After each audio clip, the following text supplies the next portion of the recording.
Halos mga yak-ngiyak nang dumating ng ilang buwan nakakaraan. Kaya nangako siya na kapag merong bagong dumating, ay babawi talaga siya. Kaya lang hindi niya magugustuhan ang plano ng buong grupo sa kanya.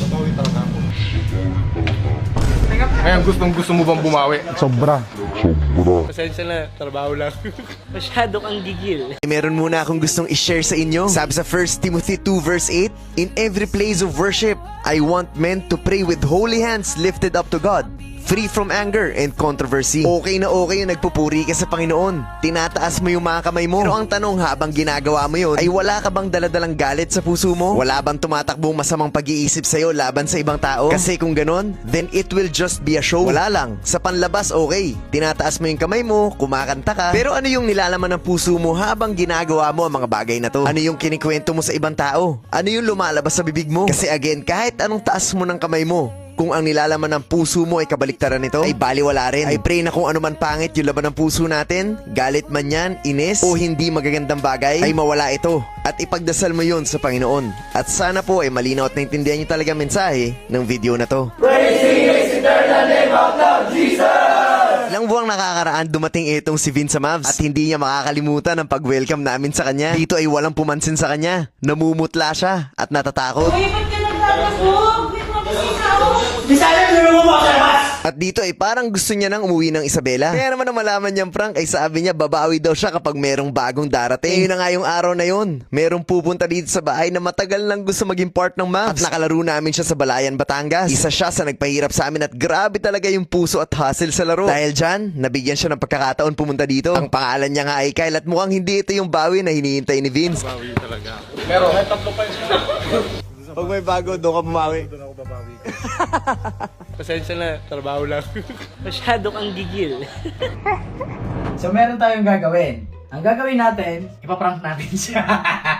Ang akala ni Vin ay ipaprank ka niya. Pero ang hindi niya alam, mapaprank natin siya. So ang mangyayari, itatapon ka ni Vince sa swimming pool. Hindi ako pinapansin, coach. Tapos nung si Kuya pa, winelcome pa dun sa gate eh. Tayo kila coach pa, solid. Nung ako, walang kuha ka. Pag may bago, doon ka bumawi. Doon ako babawi. Ano sabi ni Kuya Vince? May plano kami. Eh sa darating, di ba gusto pakabawi si Vince? Lalagay namin sa printer. Yun na yung bawi ko ngayon. Yung gigil na gigil yung bata natin. Ano Vince, diretso taas ka? Sa taas na muna ako. Bakit? Tinipigilan nyo naman ako. Sabi ko talaga, gusto talaga bumawi. Sabi ko, pag may dumating na bago, babawi ako. Bawi talaga ako. Babawi talaga. Yari ka, Vince. Kaya mo iagis dyan. So meron tayong darating na bagong player ngayon. Ang mangyayari dyan, ipaprank natin sila. Ito na ang binibigay namin sa yung chance. Babawi talaga ako. Ngayon, gusto mo bang bumawi? Sobra. Sobra. Bigyan mo ako ng isang bagsak. Sobra. Sobra talaga. Pero, Kahit tatlo pa yun, kaya.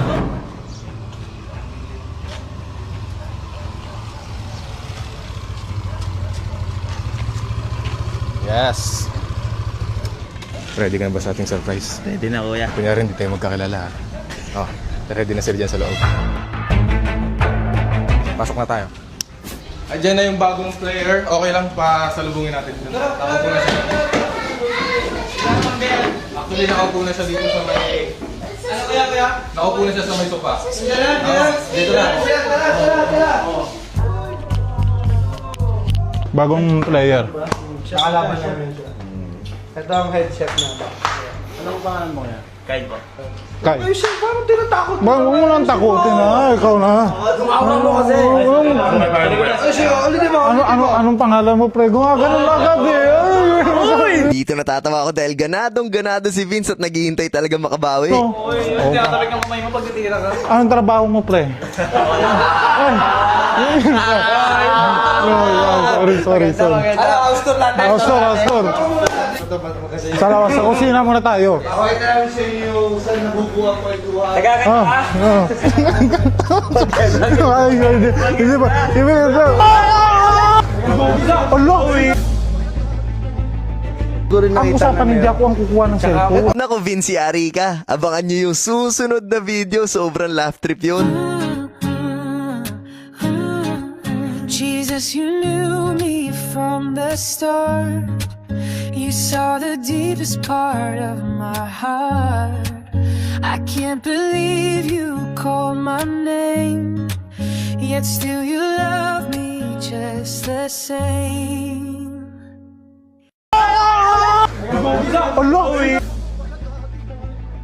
Ang usapan, hindi ako ang kukuha. Putlang-putla itong si Vince nang masira ang cellphone ng bagong player na binato niya sa pool. At dito nga ay kitang-kitang na bad trip itong si Kyle. Bumiyahe pa na galing ng Batangas. Hindi ako ang kukuha ng cellphone. Ako ang kukuha sila, di ba ako?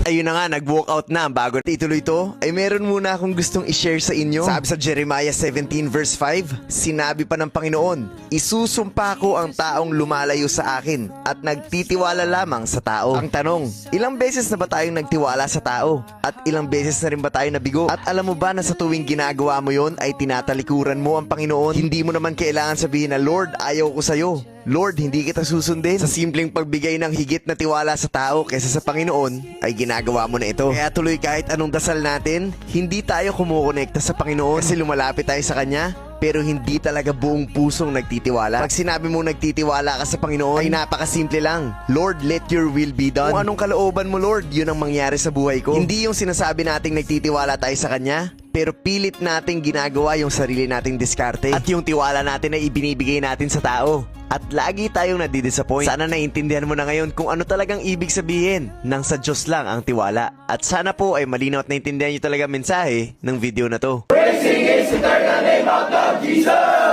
So eto na nga guys, namutla talaga itong si Vince nang masira ang cellphone ng bagong player at ma-reverse prank siya ng buong grupo. Noorin natin ang mga nakakatawang eksena na to.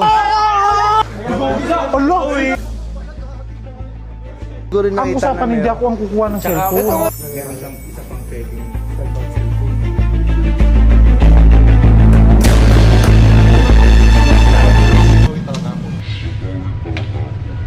Ngayon, gusto mo bang bumawi? Sobra. Anong trabaho mo, pre? Sino ang itatapon sa Yung bagong dating. Hindi yung bagong player. Bigla ko. Ay, hindi ka kasama. Magkakampi nga pa ako. Hindi daw lang. Magkakampi nga pa ako. Sa lawas sa kusina muna tayo. Okay, tayo sa inyo saan nabubuo ang kwentuhan. Nandito nabubuo yung Nandito yung mga aso ni Rods. Dahil malayo yung pinuntahan, may pinuntahan na award. Award! Award! Yan!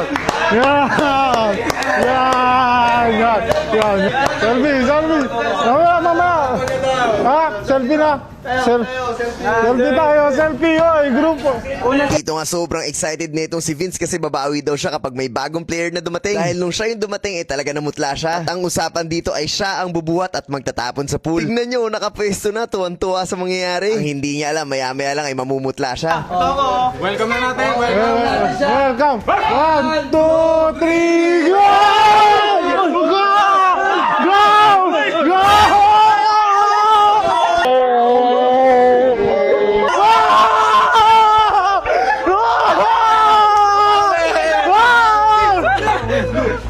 Bawi! Allah! Walang nagtanggal ng cellphone.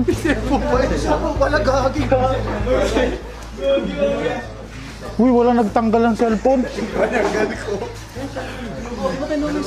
Hindi ako nagtanggal. Hindi ako. Hindi ako. Sino kumuha? Bakit di pa sila ang usapan? Okay ka lang, kuya?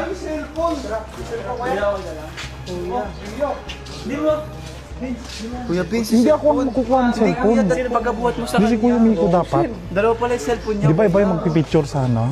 Oo nga. Di ba sabi ko kunin mo yung cellphone? Hindi ako ang kukuha sila. Di ba ako lang ang bubuhat?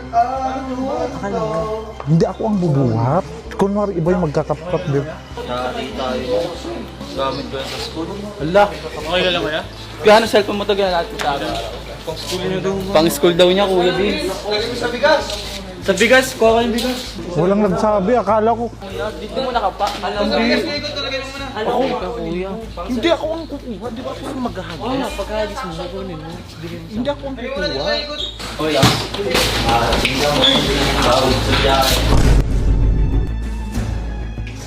ka na lang.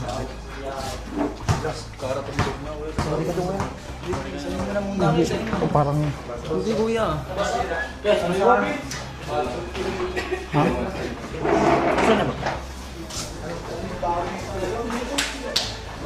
Si, di ba ang usapan ikaw kukuha? Ito nga cellphone niya, binigay sa akin. Hindi ko alam, meron pa siya isang cellphone. Hindi ko rin sa pagkap-kap ko, hindi ko rin Ang nakita usapan hindi ako ang kukuha ng cellphone. Kuya, pero may isa pa palang cellphone. Patay sa akin yung... Di ba siya na ano? Pagkabuhat mo. Sipin natin may documents yun. Nagsorry ka na? Hindi pa. Ito, bigay mo isang cellphone, Vinzo. Lumabas? Lumabas ba? SK?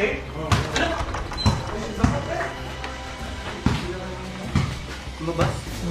Lumabas to, kuya Bin. Eh, yun yung usapan eh. Patay tayo dyan. Aray ko. Yari ka, Vince, ang hindi niya alam kasabot namin itong si Kyle sa paglabas ng bahay. Panganyo nung pagbaba ko, talaga namutla itong si Vince. Jesus, you knew me from the start. You saw the deepest part of my heart. I can't believe you called my name, yet still you love me just the same. Allah! Hindi ko rin Ang nakita usapan hindi ako ang kukuha. Putlang-putla itong si Vince nang masira ang cellphone ng bagong player na binato niya sa pool. At dito nga ay kitang-kitang na bad trip itong si Kyle, bumiyahe pa na galing ng Batangas. Hindi ako ang kukuha ng cellphone. Ako ang kukuha sila, di ba ako? Ayun na nga, nag-walkout na ang bago nating player. At ituloy to, ay meron muna akong gustong i-share sa inyo. Sabi sa Jeremiah 17 verse 5, sinabi pa ng Panginoon, isusumpa ko ang taong lumalayo sa akin at nagtitiwala lamang sa tao. Ang tanong, ilang beses na ba tayong nagtiwala sa tao? At ilang beses na rin ba tayo nabigo? At alam mo ba na sa tuwing ginagawa mo yon ay tinatalikuran mo ang Panginoon? Hindi mo naman kailangan sabihin na, Lord, ayaw ko sa'yo. Lord, hindi kita susundin. Sa simpleng pagbigay ng higit na tiwala sa tao kaysa sa Panginoon, ay ginagawa mo na ito. Kaya tuloy kahit anong dasal natin, hindi tayo kumukonekta sa Panginoon kasi lumalapit tayo sa Kanya, pero hindi talaga buong pusong nagtitiwala. Pag sinabi mong nagtitiwala ka sa Panginoon, ay napakasimple lang. Lord, let your will be done. Kung anong kalooban mo, Lord, yun ang mangyari sa buhay ko. Hindi yung sinasabi nating nagtitiwala tayo sa Kanya, pero pilit nating ginagawa yung sarili nating diskarte. At yung tiwala natin ay ibinibigay natin sa tao. At lagi tayong nadidisappoint. Sana naiintindihan mo na ngayon kung ano talagang ibig sabihin ng sa Diyos lang ang tiwala. At sana po ay malinaw at naiintindihan nyo talaga mensahe ng video na to. Praising is the name of Jesus! So eto na nga guys, namutla talaga itong si Vince nang masira ang cellphone ng bagong player at ma-reverse prank siya ng buong grupo. Noorin natin ang mga nakakatawang eksena na to. Allah! Ang usapan hindi ako ang kukuha ng cellphone.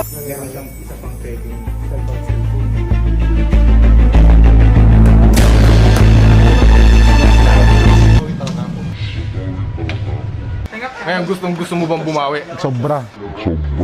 Anong trabaho mo, pre? Sino ang itatapon sa Yung bagong dating. Hindi yung bagong player. Yung bigla ko, Ay, hindi ka kasama. magkakampi nga pa ako.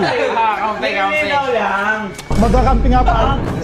Sa kusina muna tayo. Okay na lang sa inyo, saan nabubuha ko ito? Nandito nabubuha yung Nandito yung mga aso ni Ron. Dahil malayo yung pinuntahan, may metal tower. Ah! Award! Award! Yan! Yan! Yan! Yan! Selfie! Selfie! Mamaya! Ha? Selfie na! Selfie tayo! Selfie! Oy! Grupo! Dito nga sobrang excited nitong si Vince kasi babawi daw siya kapag may bagong player na dumating. Dahil nung siya yung dumating talaga namutla siya. At ang usapan dito ay siya ang bubuhat at magtatapon sa pool. Tignan nyo, nakapwesto na, tuwan-tuwa sa mangyayari. Ang hindi niya alam, maya-maya lang ay mamumutla siya. Welcome na natin, welcome. Welcome! 1, 2, 3, go! Go! Go! Go! Go!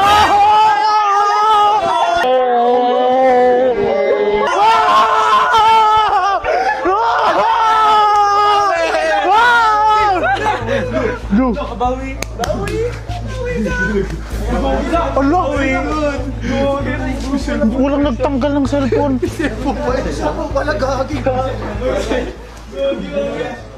Uy, wala nagtanggal ng cellphone. Hindi ako nagtanggal. Hindi ako. Ikaw kung ano cellphone. Hindi ako. Sino kumuha? Bakit di pa sila ang usapan? Okay ka lang, kuya?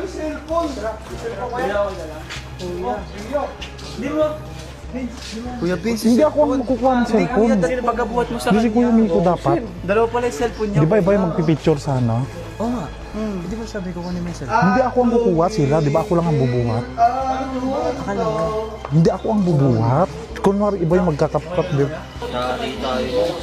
Gamit ko yan sa school. Allah. Okay ka lang, kuya? Kaya ano cellphone mo to ginagamit mo sa araw-araw? Pang school niyo daw. Pang school daw niya, Kuya Vince. lagay mo sa bigas. Sa bigas, kuha ka yung bigas. Walang nagsabi. Akala ko. Kuya, dito mo nakapa. Alam mo. Alam mo ka, Kuya. Hindi ako ang kukuha. Di ba ako ang maghahagis? Wala, pagkagis mo, kunin mo. Hindi ako ang kukuha. Kuya.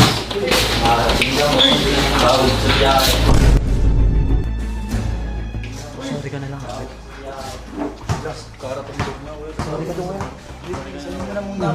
Parang... Hindi, Kuya. Ha?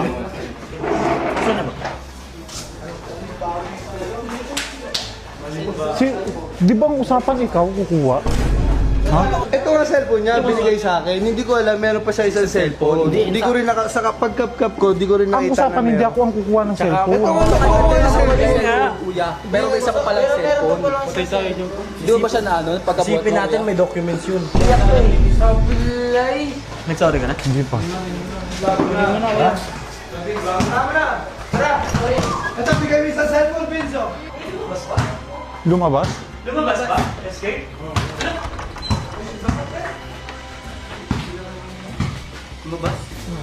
Lumabas to, Kuya Vince. Eh, yun yung usapan eh. Matay tayo dyan. Aray ko. Yari ka, Vince, ang hindi niya alam kasabot namin itong si Kyle sa paglabas ng bahay. Panganyo nung pagbaba ko, talaga namutla itong si Vince. Jesus, you knew me from the start. You saw the deepest part of my heart. I can't believe you called my name, yet still you love me just the same.